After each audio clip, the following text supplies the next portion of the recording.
Hello friends, எல்லாருக்கும் வணக்கம். எல்லாரும் எப்படி இருக்கீங்க? Welcome back to our channel. இன்னைக்கு வந்து பாத்தீங்கன்னா ஹேர் ஸ்மூத்னிங் பத்தின வீடியோ தான் நான் உங்களுக்கு ஷேர் பண்ண போறேன். நிறைய பேருக்கு நிறைய டவுட் இருக்கு இந்த ஹேர் ஸ்மூத்னிங் பத்தி. அந்த டவுட் எல்லாமே கண்டிப்பா இந்த வீடியோல கிளியர் ஆகும். வீடியோவை ஸ்கிப் பண்ணாம பாருங்க. வாங்க வீடியோக்குள்ள போகலாம். ஓகே ஃப்ரெண்ட்ஸ், ஃபஸ்ட்டு ஸ்டெப் வந்து பார்த்திங்கன்னா ஹேர் வாஷ் வந்து நான் வீட்டில் பண்ணிட்டு தான் போனேன். இருந்தாலும் அவங்க வந்து ஒன்ஸ் அகெயின் வந்து ஹேர் வாஷ் பண்ணி விட்டாங்க. ஸோ நான் ஏன் அப்படின்னு நான் கேட்டப்போ அவங்க சொன்னாங்க, ஹேர் வந்து இன்னும் ஆயில்னஸ் இருக்கிற மாதிரி இருக்குது, ஸோ நம்ம ஹேர் வாஷ் பண்ணிவிட்டு ப்ரொசீஜருக்கு போகலாம் அப்படின்னு சொன்னாங்க. ஸோ எல்லாருக்கும் இப்படி பண்ணுவாங்களான்னு எனக்கு தெரியல. ஆனால் 2 டைம் வந்து ஷாம்பு போட்டு ஹேர் வாஷ் பண்ணாங்க.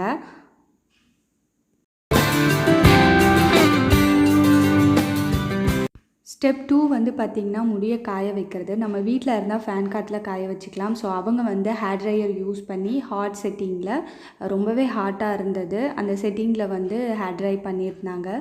ஒரு 90% தான் ஹேர் ட்ரையாக இருந்தது, ஃபுல்லாகவே வந்து ட்ரை ஆகவே இல்லை.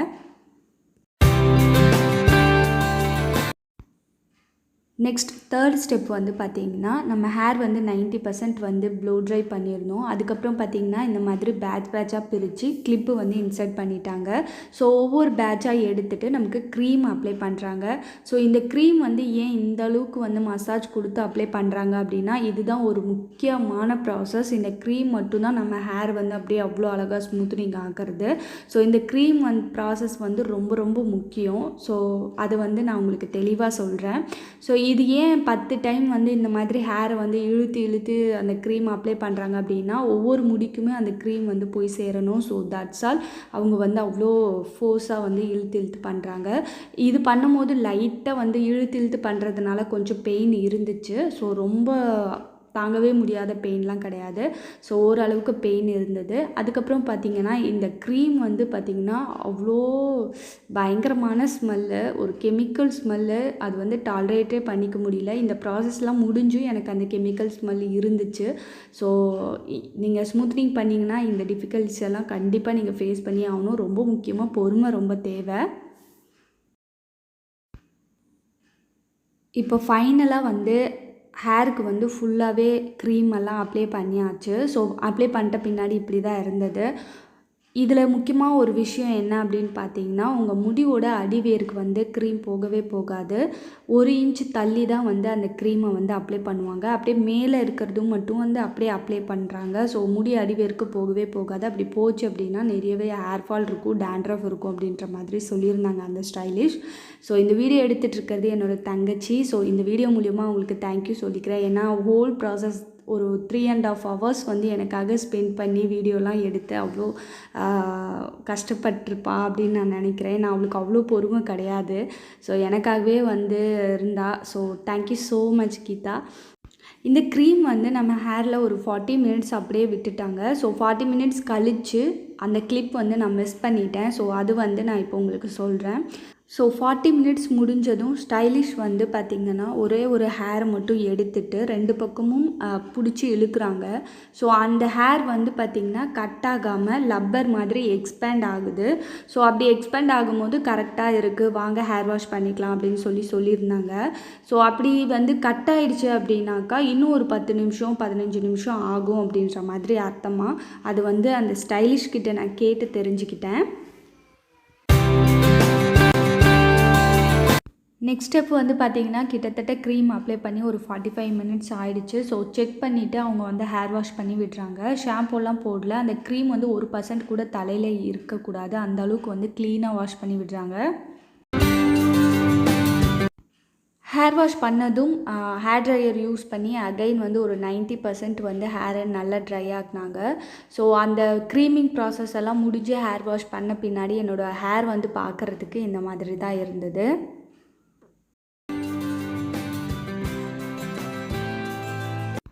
நெக்ஸ்ட் வந்து பார்த்திங்கன்னா திரும்பவும் ஹேரை வந்து செப்ரேட் பண்ணி இந்த மாதிரி கிளிப் இன்சர்ட் பண்ணியிருந்தாங்க. ஸோ ஒவ்வொரு பேட்சாக எடுத்துகிட்டு கொஞ்சம் ஹேரை வந்து ஹேர் ஸ்ட்ரைட்னர் யூஸ் பண்ணி ஹேரை வந்து ஸ்ட்ரைட்னிங் பண்ணிகிட்ருக்காங்க. ஸோ இப்படி பண்ணும்போது ஹேர் வந்து அந்த முடி அடிவேர்லலாம் கொஞ்சம் வலி பயங்கரமாக இருந்தது. ஏன்னா அந்த அளவுக்கு வந்து ரொம்ப இழுத்து இழுத்து வந்து ஹேர் ஸ்ட்ரைட்னிங் பண்ணிகிட்டு இருந்தாங்க.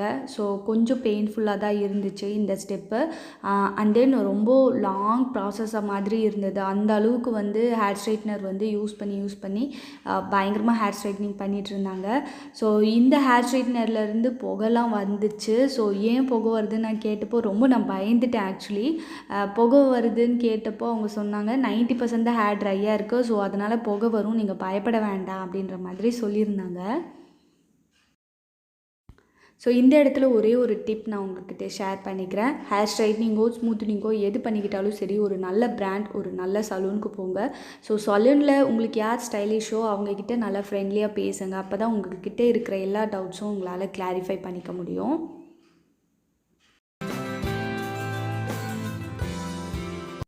ஸோ நெக்ஸ்ட்டு ஸ்டெப் வந்து பார்த்திங்கன்னா, திரும்பவும் ஹேர் ஸ்ட்ரைட்னிங் பண்ணி முடித்ததும் ஹேரை வந்து இந்த மாதிரி செப்ரேட் பண்ணி கிளிப்ஸ் இன்சர்ட் பண்ணிட்டாங்க. ஒவ்வொரு பேட்சாக எடுத்து அகெயின் வந்து க்ரீம் அப்ளை பண்ணாங்க. ஸோ இந்த வாட்டி க்ரீம் வந்து ஒரு 10-15 நிமிஷம் இருந்தால் போதும் நம்ம ஹேரில். ஸோ அது வந்து பார்த்திங்கன்னா இந்த மாதிரி தான் இருந்தது பார்க்குறதுக்கு. ஸோ இதுலேயே பார்த்தா உங்களுக்கு தெரியும், முடியோட அடிவேரில் வந்து அவங்க அப்ளை பண்ணவே கிடையாது, ஹேருக்கு மட்டும்தான் அப்ளை பண்ணுறாங்க. நெக்ஸ்ட்டு வந்து பார்த்திங்கன்னா ஒரு 15 மினிட்ஸ் கழித்து நல்லா வந்து அந்த க்ரீம் வந்து அப்சர்வ் ஆனதும் வாஷ் பண்ணுறாங்க. ஹேர் வாஷ் வந்து பார்த்திங்கன்னா நார்மல் வாட்டரில் வந்து வாஷ் பண்ணிவிட்டு அதுக்கப்புறம் வந்து பார்த்திங்கன்னா நம்ம ரெகுலராக யூஸ் பண்ணுற கண்டிஷ்னர் வந்து யூஸ் பண்ணி ஒரு 10 செகண்ட் வச்சு அதுக்கப்புறம் வந்து நல்லா ஹேர் வாஷ் பண்ணி விடுறாங்க. ஸோ ஃபைனலாக வந்து பார்த்திங்கன்னா திரும்பவும் ஹேர் ட்ரையர் யூஸ் பண்ணி ஹேர் வந்து ட்ரை ஆக்குறாங்க. ஃபைனல் ஸ்டெப் இதோட முடியுதுங்க. ஸோ இதுக்கப்புறம் வந்து உங்களுக்கு ஃபைனல் லுக் ஹேர் ஸ்மூத்னிங் அப்புறம் எப்படி இருந்தது, இதுக்கு முன்னாடி ஹேர் ஸ்மூத்னிங் பண்ணாத முன்னாடி என்னோடய ஹேர் எப்படி இருந்ததுன்னு நான் உங்களுக்கு ஃபைனலாக காட்டுறேன். ஸோ கண்டிப்பாக உங்களுக்கு இது ஸ்டெப்பாக காமிச்சதுனால ரொம்பவே யூஸ்ஃபுல்லாக இருக்கும் அப்படின்னு நான் நம்புகிறேன். ஸோ ஃபைனலாக வந்து ஹேர் ஸ்மூத்திங் பண்ணிட்டு பின்னாடி என்னோடய ஹேர் பார்க்குறதுக்கு இந்த மாதிரி தாங்க இருந்தது. ஸோ உங்களுக்கு பிடிக்கும் அப்படின்னு நான் நம்புகிறேன். எனக்கு இந்த ரிசல்ட் வந்து ரொம்பவே பிடிச்சிருந்தது. ஸோ என்னோடய ஹேர் வந்து ஸ்மூத்னிங் பண்ணுறதுக்கு முன்னாடி இப்படி தாங்க இருந்தது. ஸோ பயங்கர மோசமாக இருந்தது, அவ்வளோ வேவியாக இருந்தது. ஆக்சுவலி நான் ஹேர் ஆயில் வச்சுருக்கேன், ஸோ அதனால தான் இவ்வளோ மோசமாக தெரியுது. இப்போ வந்து ஹேர் ஸ்மூத்னிங் பண்ணிவிட்டு பின்னாடி 1 மந்த்துக்கு அப்புறம் எடுத்த பிக்சர் இது. நாங்கள் கொடுக்குற ஷாம்பு அண்ட் கண்டிஷனர் தான் யூஸ் பண்ணுவோன்ற மாதிரி சொன்னாங்க பார்லரில். ஏன் அப்படின்னு நான் கேட்டப்போ, உங்களுக்கு ஹேர் ஃபால் இருக்காது, அப்போ தான் நம்ம என்ன பிராண்ட் வந்து உங்களுக்கு ஹேர் ஸ்மூத்தனிங்காக அந்த பண்ணியிருக்கோமோ அந்த பிராண்டே நீங்கள் ஷாம்பு கண்டிஷனர் யூஸ் பண்ணிங்கன்னா உங்களுக்கு ஹேர் ஃபால் இருக்காது அப்படின்னு சொன்னாங்க. ஸோ மந்த்லி நீங்கள் பர்ச்சேஸ் பண்ணுற மாதிரி இருக்குமா அப்படின்னு கேட்டிங்கன்னா, நான் வந்து பண்ணி இப்போ 1 மாதம் ஆயிடுச்சு. எனக்கு ஷாம்பு வந்து பாதி தான் காலியாக இருக்குது, கண்டிஷனர் கால்வாசி தான் காலியாக இருக்குது. ஸோ கிட்டத்தட்ட எனக்கு வந்து 2-2.5 மாதம் வரையும் வரும் அப்படின்னு நான் நம்புகிறேன். ஸோ அந்த ஷாம்பு அண்ட் கண்டிஷனர் எனக்கு வாங்குறதுக்கு 1800 ரூபா கிட்ட ஆயிடுச்சு, ரெண்டுமே சேர்த்து. ஸோ இதுதான் ப்ராசஸ். மொத்தமாக 4800 கிட்ட நான் செலவு பண்ணேன். 1 மந்த் வரையும் நீங்கள் அப்ளை பண்ண வேண்டாம் அப்படின்ற மாதிரி தான் சொல்லியிருந்தாங்க. பட் நான் வந்து கொஞ்சம் வீடியோவில் சர்ச் பண்ணும் போது எல்லாரும் சொன்னது, நீங்கள் ஹேர் ஆயில் அப்ளை பண்ணிக்கோங்க, அப்போ தான் வந்து நல்லதுன்ற மாதிரி சொல்லியிருந்தாங்க. ஆஸ்பா பண்ணிக்கல. ஸோ பண்ணிக்கிறதுனாலும் பண்ணிக்கலாம், 1 மாதத்துக்கு ஒரு டைம் அது பண்ணிக்கலாம். ஆனால் அவங்க வந்து சொல்கிறது என்னென்னா 15 நாள் ஒரு டைம் நீங்கள் வந்து ஹேர் அதாவது ஸ்பா எடுத்துக்கணும் அப்படின்னு சொல்கிறாங்க. கமிங் டு த மெயின்டெனன்ஸ்னால் என்ன, அதை நம்ம எப்படி மெயின்டைன் பண்ணிக்கிறது அப்படின்னு சொல்லி மிகப்பெரிய கொஷின்ஸ் இருந்தது. எல்லாரும் நீங்கள் மெயின்டைன் பண்ணுறதுல தான் இருக்குது, அப்போ தான் 6 மாதத்துக்கு வரும் அப்படின்னு சொல்கிறாங்களே, இந்த மெயின்டெனன்ஸ்னால் என்னப்பா அப்படின்னு எனக்கு மிகப்பெரிய சந்தேகம். ஸோ அது ஒன்றும் இல்லைங்க, அவங்க கொடுக்குற ஷாம்பு கண்டிஷ்னர் இதெல்லாம் நம்ம வந்து யூஸ் பண்ணிகிட்டே இருந்தோன்னா அந்த எஃபெக்ட் வந்து இருந்துக்கிட்டே இருக்கும் அப்படின்றது தான். ஸோ நீங்கள் மற்ற பிராண்டு ஏதாவது போயிட்டீங்க, வேறு ஏதாவது யூஸ் பண்ணிட்டீங்கன்னா அது எப்படி இருக்கும் அப்படின்றது எனக்கு தெரியாது. மேபி ஹேர் ஃபால் கூட ரொம்ப ஜாஸ்தியாக இருக்கலாம். எனக்கு வந்து இப்போ வரையுமே நான் முன்ன இருந்த ஹேர் ஃபாலை விடவும் இப்போ வந்து அதே லெவலில் தான் போயிட்டுருக்கு அப்படின்னு நான் சொல்லுவேன். ஸோ இந்த மாதிரி ஹேர் ஸ்மூத்னிங் பற்றி உங்களுக்கு ஸ்டெப் பை ஸ்டெப் ப்ரொசீஜர் நான் காமிச்சதில் மிகப்பெரிய சந்தோஷம். ஸோ கண்டிப்பாக ரொம்பவே யூஸ்ஃபுல்லாக இருக்கும் அப்படின்னு நான் நம்புகிறேன் இந்த வீடியோ. ஸோ வேறு ஏதாவது உங்களுக்கு ஹேர் ஸ்மூத்னிங் பற்றின டவுட்ஸ் இருக்குது அப்படின்னா கீழே இருக்க கமெண்ட் செக்ஷனில் தெரியப்படுத்துங்க. நம்ம அதையும் ஒரு கொஷின் அண்ட் ஆன்சர் வீடியோவாக போடலாம். வீடியோ உங்களுக்கு பிடிச்சிருந்தா லைக் பண்ணி உங்கள் ஃப்ரெண்ட்ஸ் அண்ட் ஃபேமிலியோட ஷேர் பண்ணிக்கோங்க. நான் இன்னொரு நல்ல ரிவ்யூவோட உங்களை வந்து சந்திக்கிறேன். Until then bye from நான் உங்கள் பிரேமா. இது உங்கள் ப்ராடக்ட் ப்ரைஸ். தேங்க்ஸ் ஃபார் வாட்சிங். பாய். வெயிட் எங்கே போகிறீங்க? இந்த 2 வீடியோவும் கிளிக் பண்ணி பாருங்கள். உங்களுக்கு ரொம்பவே யூஸ்ஃபுல்லாக இருக்கும்.